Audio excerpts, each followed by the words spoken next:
Hey, you know one of the coolest things about the Offshore Tackle OR34 mini board? You don't need trolling gear to fish this. You can actually fish it with the same spinning gear you probably already own.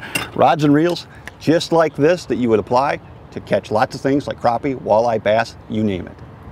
All I'm going to do is just let the crankbait out the back of the boat to the desired distance, and that's about 10 foot right there. And a real good rule of thumb is if you just sweep the rod like that, that's about 10 foot of line. So now I've got 20 foot of line out. We've been catching these fish at about 30 foot back.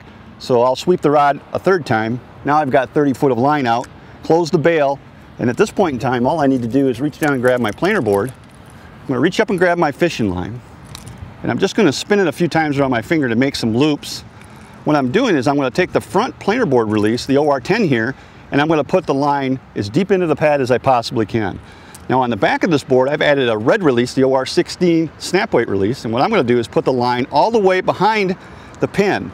This red release in the back has a pin in it, and what that's going to do when I get a bite and this board starts pulling back and I pull on my line, it's going to release from the front, but the board's still going to be held on the line by the OR16. That way I can reel the board and the fish in together. The other advantage of this is that I can put 2 or 3 or even 4 boards out to the side if I want to, and I don't have to clear lines in order to reel in fish. So this is an ingenious rigging method that works really well.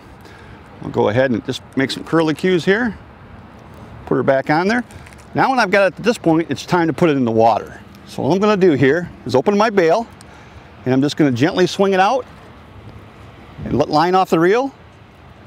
And as I troll forward, that old board is just going to work itself out to the side.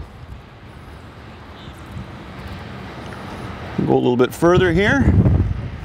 That's about where I want it. I'm going to close the bail, and then all I have to do is just put my rod down in a rod holder.